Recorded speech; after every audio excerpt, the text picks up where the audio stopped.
सभी जानते हैं कि आज हम यहाँ महात्मा फूले की जयंती मनाने के लिए उपस्थित हुए हैं और आप यहाँ पर मुझसे भी पूर्व के वक्ताओं ने आपको महामना के जीवन परिचय के बारे में बता दिया होगा कि किस प्रकार कठिन संघर्षों के बाद शिक्षा का संदेश देते हुए महामना ने अपनी उस 9 वर्ष की सावित्री बाई को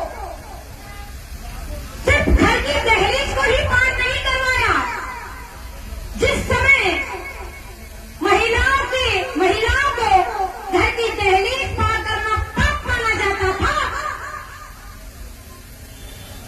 और अगर कोई अविवाहित महिला शिक्षा ग्रहण कर ले तो उसका पिता मर जाएगा और कोई विवाहित महिला शिक्षा ग्रहण कर ले तो उसका पति मर जाएगा।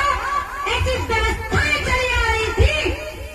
उस समय उस महामना ने माता फूले को घर की दहलीज ही पार नहीं करवाई अपितु शिक्षा ग्रहण करके इस भारत की समूची नारी जाति के लिए शिक्षा के द्वार खोल दिए।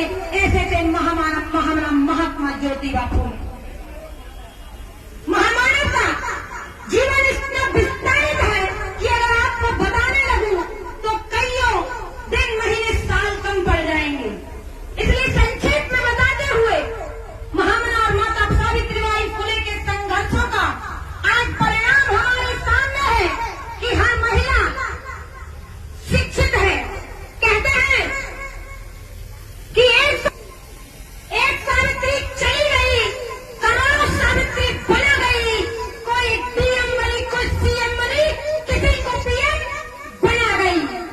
तो साथियों, महामना के द्वारा किया गया संघर्ष आज परिणाम के रूप में हम सभी के सामने है।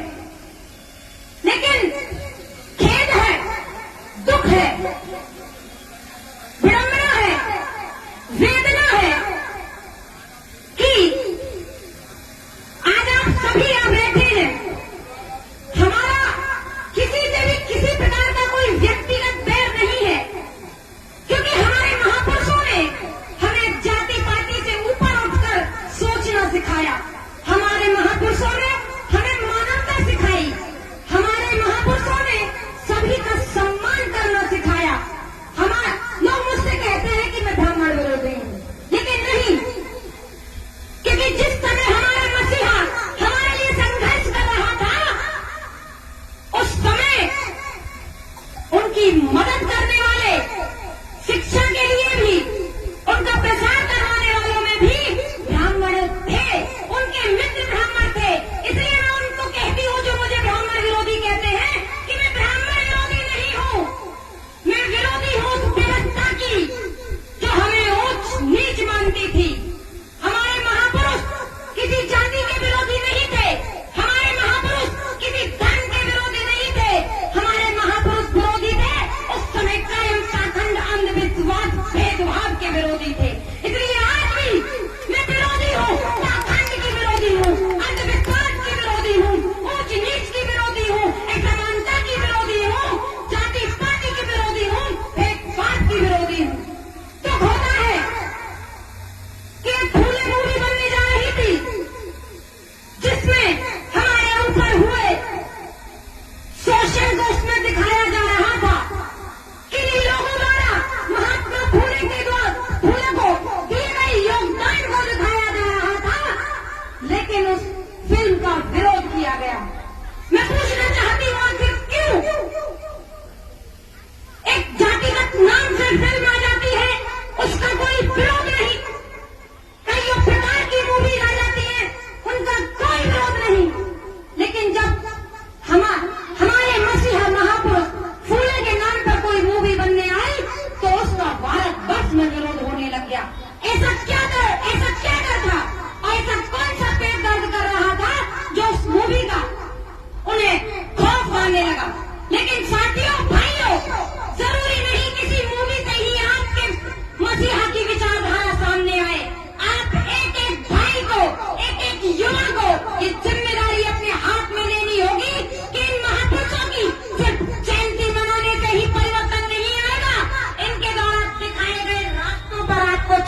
होंगे। मात्र शोभा यात्रा निकाल लेने से, मात्र जयंती बना लेने से आपकी जयंती सार्थक नहीं होगी। आपको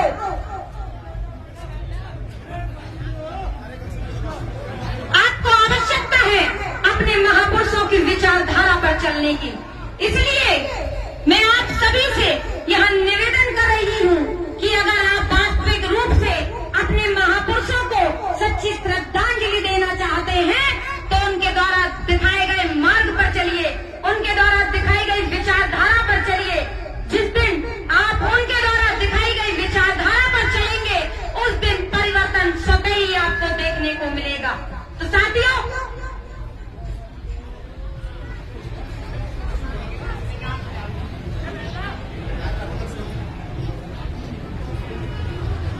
साथियों, अभी कुछ दिन पूर्व आपके ही बाप की जयंती मनाई जा रही थी, जो पूरे भारतवर्ष में मनाई गई, और आंकड़ा कहता है कि अब की बार सम्राट अशोक की जयंती 5,559 जगहों पर मनाई गई थी।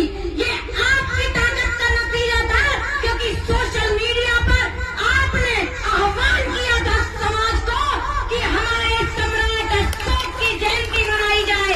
और मैं कहती हूँ कि लोगों को किए होंगे किसी ने गली मोहल्ले कस्बे जिलों पर राज और वो गौरवान्वित होते हैं। तो साथियों, आप गौरवान्वित हो जाइए, गर्व महसूस करिए। आपके बाप ने इस एशिया महाद्वीप पर राज किया था, इस एशिया महाद्वीप पर।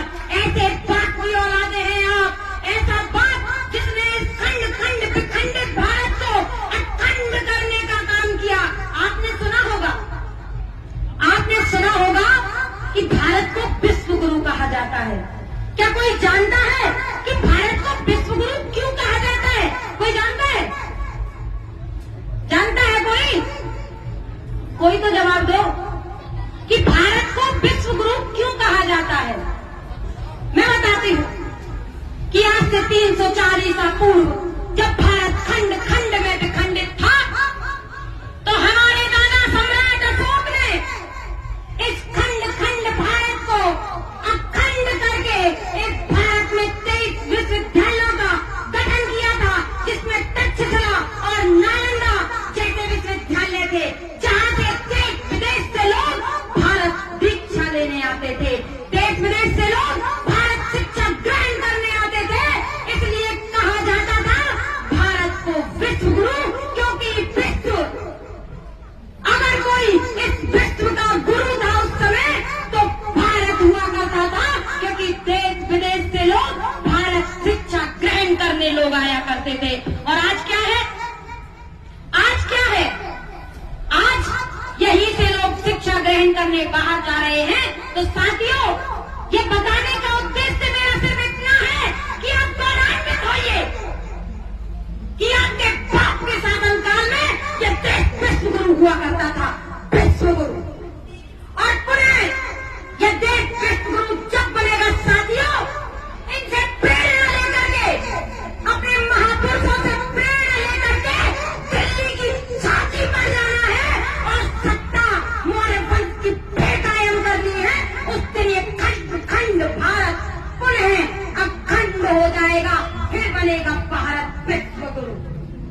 तो साथियों, कहते हैं लोग हम शोषित वर्ग से आते हैं, लेकिन मैं कहती हूँ कि आप शोषित नहीं, शासक वर्ग से आते हैं।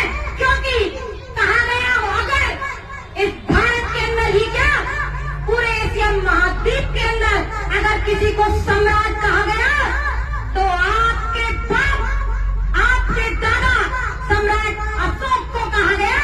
उसके बाद न कोई सम्राट हुआ और न ही उसके बाद कोई सम्राट होगा। इसलिए आपको गौरवान्वित रहना है, क्योंकि आपकी रक्त की धमनियों में मौर्य वंश का खून बहता है। साथियों, मौर्य वंश का खून बहता है। इसलिए ललकार लगाइए, क्योंकि किसी समय पैदा होता होगा रानी की कोख से राजा। आज राजा आपकी कोख से पैदा होता है, आपकी वोट से पैदा होता है। इसलिए अपनी वोट की ताकत को समझिए और अपनी वोट की ताकत को उस जगह लगाइए जहां आप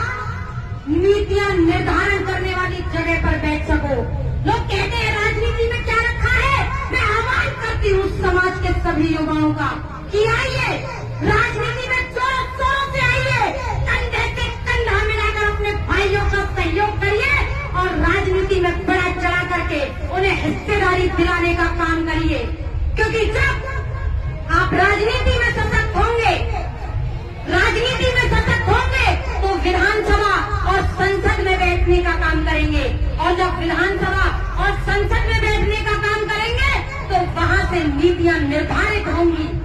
जब नीतियां निर्धारित होंगी तो आपके बच्चे भी डीएम एसडीएम बनेंगे, विधायक सांसद बनेंगे, न सरकारी नौकरियों में जाएंगे, उच्च शिक्षा प्राप्त कर पाएंगे।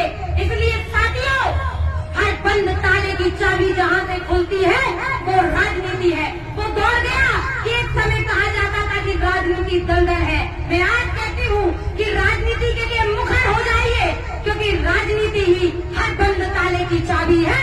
जिस दिन आप राजनीति में बढ़ चढ़ करके हिस्सा ले लोगे, उस दिन आपके भाग्य का उदय हो जाएगा। तो एक कुछ पंक्तियों के साथ अपनी वाणी को विराम देना चाहूंगी कि आज के दौर में जो ताकत है वो सत्ता में है, सत्ता में है ताकत। कैसे?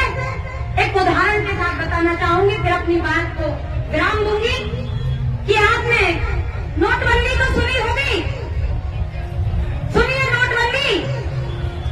तो नोटबंदी, जब नोटबंदी हुई थी तो प्रधानमंत्री जी बस एक बार टीवी पर आकर बोले थे कि भाइयों बहनों, जो 500 और 1000 के नोट हैं उन्हें आज से बंद किया जाता है। तो उसी दिन से वो 500 और 1000 के नोट बंद हो गए। आपके पास कहीं भी किसी भी भाई के पास उनमें से कोई 500 या 1000 का नोट रखा हुआ है क्या? अभी भी है क्या किसी के पास? होंगे ना किसी न किसी के पास। क्या आप आज उन्हें चला सकते हो? चला पाओगे? नहीं चला पाओगे, नहीं चला सकते। आप तो कहते भाई, एक समय था जब नोटबंदी नहीं हुई थी, उससे पहले आप कहते थे लक्ष्मी जी आएंगे, इनको पूजना है। तो मैं ताकत की बात कर रही हूँ, कोई भी अन्यथा ना ले, किसी की भावना को आहत करना मेरा कोई उद्देश्य नहीं है। मैं ताकत की बात कर रही हूँ